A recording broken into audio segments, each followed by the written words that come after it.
जैसे जैसे Xi Jinping ultimate power के करीब आ रहे हैं, उनके पतन की संभावना अधिक हो रही है। क्या वह जीत पाएंगे?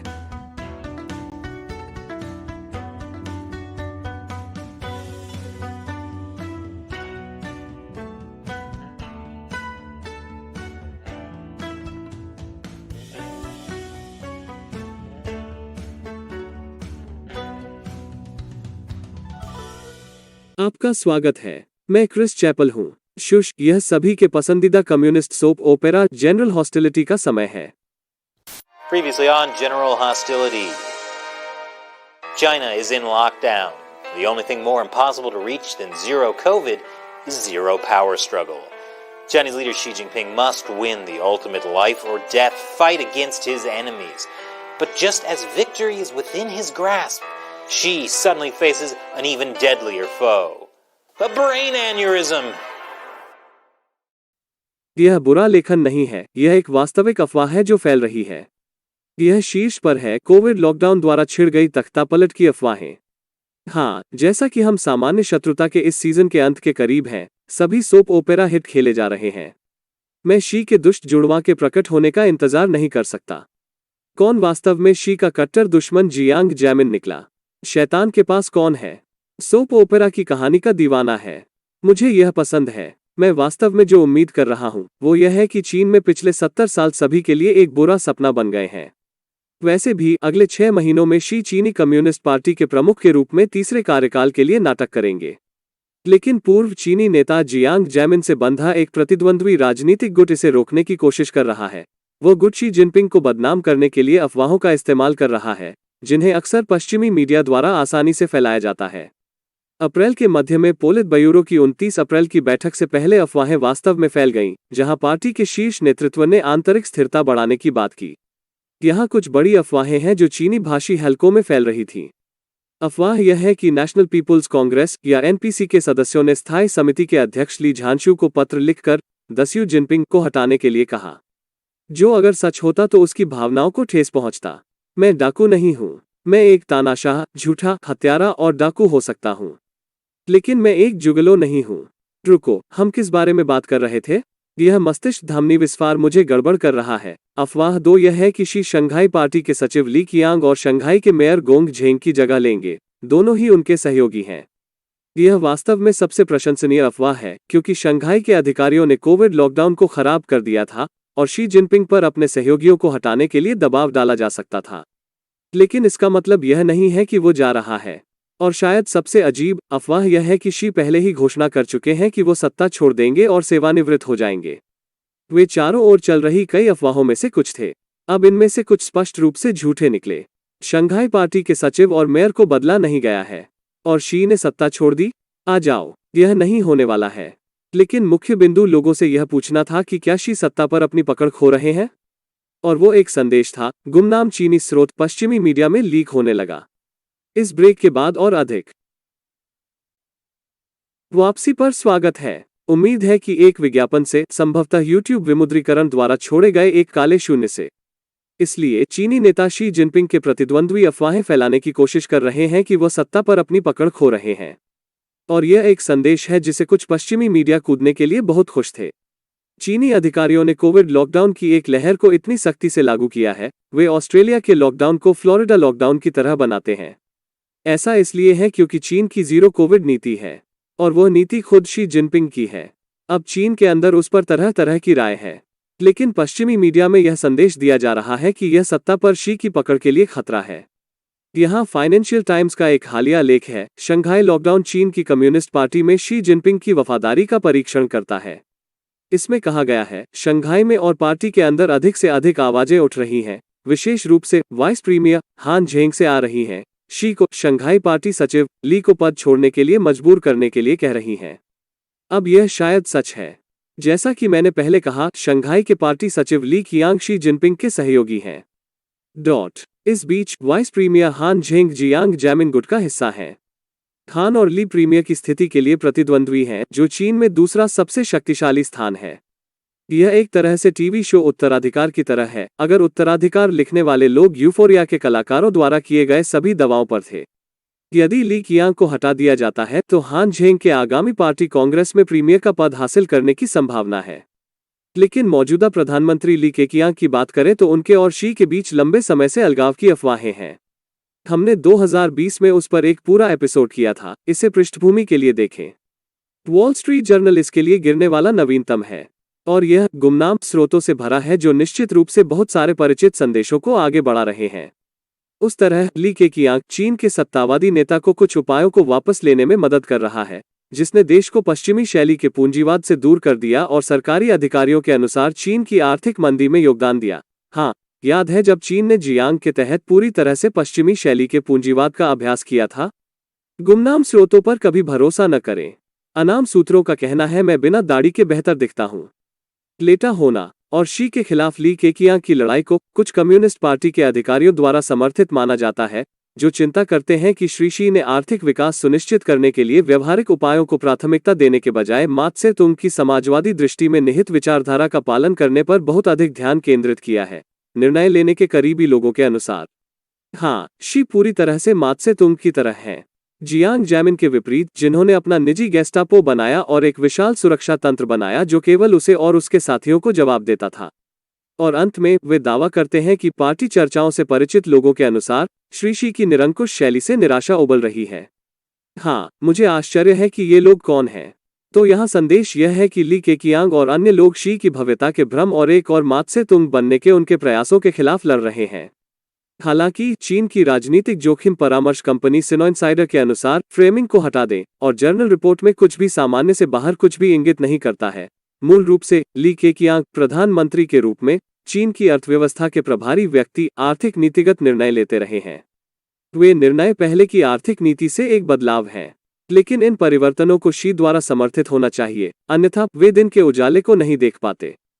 दूसरे शब्दों में, जर्नल लेख वास्तव में पुष्टि करता है कि ली अपना काम कर रहे हैं और बदले में शी जरूरत पड़ने पर नीति बदलने के लिए पर्याप्त व्यवहारिक हैं। अनिवार्य रूप से ये गुमनाम चीनी स्रोत पश्चिमी मीडिया के पक्षपाती खेल रहे हैं। आप देखते हैं कि पश्चिम में समस्या है। बहुत से लोग सोचते हैं कि शी जिनपिंग बुरे आदमी हैं, और मुझे गलत मत समझो, यह आदमी बिल्कुल मिस्टर सनशाइन नहीं है। मैंने इसे इंगित करते हुए एक जीवित बनाया है, लेकिन इससे भी बड़ी समस्या खुद चीनी कम्युनिस्ट पार्टी की है। यह हमेशा से नरसंहार और जातीय सफाई करता रहा है और पश्चिम पर युद्ध छेड़ रहे हैं। यह शी जिनपिंग के सत्ता में आने से पहले से चल रहा था। यह सोचना कि शी जिनपिंग असली समस्या है, एक वेंट्रिलोक्विस्ट को देखने और डमी पर पागल होने जैसा है। लेकिन शी जिनपिंग से पहले कुछ पश्चिमी व्यापारियों और राजनेताओं के लिए चीन में बहुत पैसा कमाना आसान था, और वे इस भ्रम में हैं कि अगर हम शी जिनपिंग से छुटकारा पा लेते हैं तो चीजें पुराने दिनों में वापस चली जाएंगी, जहां वे अधिक आसानी से पैसा कमा सकते थे। यह लॉन्ग टेलीग्राम का मुख्य विचार था। यह एक प्रतिष्ठित थिंक टैंक अटलांटिक काउंसिल की एक अनाम रिपोर्ट थी, और यह चीन के साथ व्यवहार करने में गहरी विशेषज्ञता और अनुभव के साथ एक पूर्व वरिष्ठ सरकारी अधिकारी द्वारा लिखा गया था। हमम और गुमनाम स्रोत। इसे लॉन्गर टेलीग्राम कहा जाता है क्योंकि यह गुमनाम लेखक अपनी रिपोर्ट की तुलना लॉन्ग टेलीग्राम से करना चाहता है, जो मॉस्को में एक अमेरिकी राजनयिक जॉर्ज केनन द्वारा 1946 में स्टेट डिपार्टमेंट को भेजा गया एक वास्तविक टेलीग्राम है। लॉन्ग टेलीग्राम ने मूल रूप से भविष्यवाणी की थी कि शीत युद्ध के दौरान सोवियत संघ क्या करेगा और इससे निपटने के लिए अमेरिकी नीति क्या होगी। तो स्पष्ट रूप से लॉन्गर टेलीग्राम के लेखक इतिहास में इसी तरह के स्थान की उम्मीद कर रहे हैं। मैं यह नहीं कह रहा हूं कि लॉन्ग टेलीग्राम में सब कुछ गलत है, लेकिन लेखक स्पष्ट रूप से कहता है कि चीनी कम्युनिस्ट पार्टी का समग्र रूप से विरोध करना एक भूल है, और यह कि अमेरिका का लक्ष्य शी जिनपिंग से पहले की कम्युनिस्ट पार्टी में वापस आना होना चाहिए। तुम्हें पता है, अच्छे पुराने दिन। तो स्पष्ट रूप से पश्चिमी अभिजात वर्ग हैं जो सोचते हैं कि शी जिनपिंग एक समस्या है, लेकिन चीनी कम्युनिस्ट पार्टी ठीक और बांका है। यही वो जगह है जहां शी के बारे में ये सभी हालिया जंगली अफवाहें सामने आती हैं। सिनोइनसाइडर के अनुसार राजनीतिक अफवाहें लीक करके जो विदेशी प्रेस में शी विरोधी हैं, निर्णय लेने से परिचित लोग भी विदेशी शी विरोधी, सीसीपी विरोधी भीड़ को संकेत देना चाह रहे होंगे कि वर्तमान में पार्टी में शी का बहुत कड़ा विरोध है और शी नेतृत्व के खिलाफ कदम उठाने और समन्वय करने का समय आ गया है। अनिवार्य रूप से वे कृत्रिम रूप से प्रचार का निर्माण करने की कोशिश कर रहे हैं। टैको बेल की तरह मैक्सिकन पिज्जा वापस ला रहा है। कोई भी वास्तव में उत्साहित नहीं है कि यह वापस आ रहा है। वे सिर्फ आपको यह सोचकर धोखा दे रहे हैं कि आप हैं। जो मुझे इस हालिया अंश में लाता है, शी जिनपिंग ने चीन की अर्थव्यवस्था के रूप में हाथापाई की।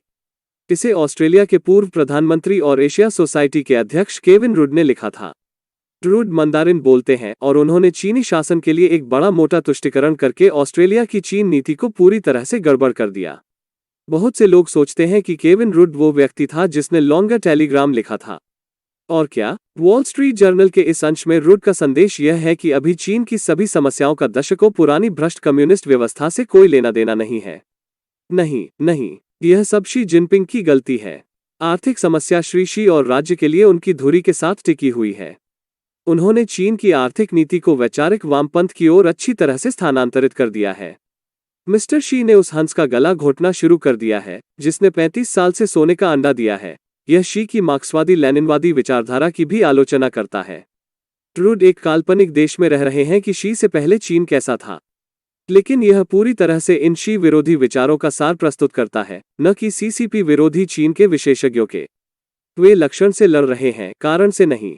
अनिवार्य रूप से वे कफ सिर्फ से कैंसर का इलाज करने की कोशिश कर रहे हैं। तो क्या शी जिनपिंग वाकई खतरे में है? क्या उनका तीसरा कार्यकाल खतरे में है? शायद यह सब सिर्फ शी जिनपिंग को अपने गुट प्रतिद्वंद्वियों के खिलाफ तीसरे कार्यकाल को सुरक्षित करने के लिए और अधिक तेजी से आगे बढ़ने के लिए मनाएगा। वर्तमान प्रक्षेपवक्र पर उच्च स्तरीय पस या अन्य राजनीतिक ब्लैक स्वान के गिरावट में एक प्रमुख सीसीपी बैठक से पहले होने की उम्मीद की जा सकती है। तो जनरल हॉस्टिलिटी का सीजन फिनाले काफी रोमांचक होगा। और YouTube अभी भी हमारे साथ गंदा खेल कर रहा है, इसलिए शो को जारी रखने और अपने कर्मचारियों को भुगतान करने के लिए हमारे बजट का सबसे बड़ा हिस्सा चाइना अनसेंसर्ड 50 सेंट आर्मी से आता है, जो प्रशंसक क्राउड फंडिंग वेबसाइट पेट्रियन पर प्रति एपिसोड $1 के रूप में कम योगदान करते हैं। या लोकल्स पर हमारा विशेष सोशल मीडिया प्लेटफॉर्म। धन्यवाद के रूप में मैं एक एपिसोड के अंत में आपके प्रश्नों का उत्तर दूंगा। आज का प्रश्न एथन बेकर से पेट्रियन पर आता है। अरे क्रिस और चालक दल, मैं बस सोच रहा हूं कि क्या आप चीन के वर्तमान लॉकडाउन और शून्य कोविड रणनीति के दीर्घकालिक उद्देश्य को कोविड सुरक्षा उपाय के रूप में देखते हैं या दीर्घकालिक जैविक हथियार रक्षा प्रणाली के रूप में देखते हैं? चूंकि जैविक हथियार दशकों से मौजूद हैं, लेकिन अपने देश को नुकसान पहुंचाने के डर से देश उनका इस्तेमाल नहीं कर सके। एथन, क्या आप हमें YouTube जेल में डालने की कोशिश कर रहे हैं? आप YouTube पर एक ही वाक्य में कोविड और जैविक हथियारों का जिक्र नहीं कर सकते। मेरा मतलब है, आप कोविड का उल्लेख नहीं कर सकते। अवधि और जैविक हथियार। अवधि YouTube पर इसी वाक्य में। अवधि। मुझे लगता है कि मैंने एल्गोरिदम को बेवकूफ बना दिया। लेकिन हाँ, वैसे भी विचार यह है कि क्या कम्युनिस्ट पार्टी के पास जीरो कोविड नीति को आगे बढ़ाने का कोई गुप्त कारण है, जैसे कि यह वास्तव में जैविक हथियार की स्थिति में जनसंख्या नियंत्रण के लिए रणनीतियों का परीक्षण कर रहा है? उस पर मेरा कहना है, अगर कोविड को रोकने की उनकी योजना धातु की बाड़ लगा रही, जीरो कोविड जो कुछ भी है, यह स्पष्ट है कि यह किसी वायरस को प्रभावी ढंग से नियंत्रित करने के बारे में नहीं है। अच्छा काम करते रहें। वास्तव में मुझे लगता है कि जीरो कोविड नीति के पीछे कम्युनिस्ट पार्टी की यह अक्षमता है कि वो कभी भी यह स्वीकार नहीं कर सकती कि यह गलत था। उन्होंने इस बारे में बात करते हुए वर्षों बिताए कि कोविड के प्रति उनकी प्रतिक्रिया कितनी शानदार थी, संयुक्त राज्य की प्रतिक्रिया कितनी भयानक थी। लेकिन अब अमेरिका ज्यादातर कोविड से आगे निकल चुका है और ऐसा लग रहा है कि चीन में कोविड वास्तव में केवल एक समस्या है। तो पार्टी दोगुनी हो जाती है। जीरो कोविड पूरी तरह से काम करता है। शंघाई में समस्या यह है कि उन्होंने अभी तेजी से और काफी कठिन लॉकडाउन नहीं किया है और लोग भागने की कोशिश करते रहते हैं। यह कभी भी कम्युनिस्ट पार्टी की गलती नहीं है। आपके प्रश्न और आपके समर्थन के लिए धन्यवाद, एथन। और अगर आप चाइना अनसेंसर्ड 50 सेंट आर्मी में शामिल होना चाहते हैं और कम्युनिज्म के खिलाफ लड़ने में हमारी मदद करना चाहते हैं, तो क्राउड फंडिंग वेबसाइट पेट्रियन पर प्रति एपिसोड $1 जितना कम खर्च होता है। वो patreon.com/China Uncensored है।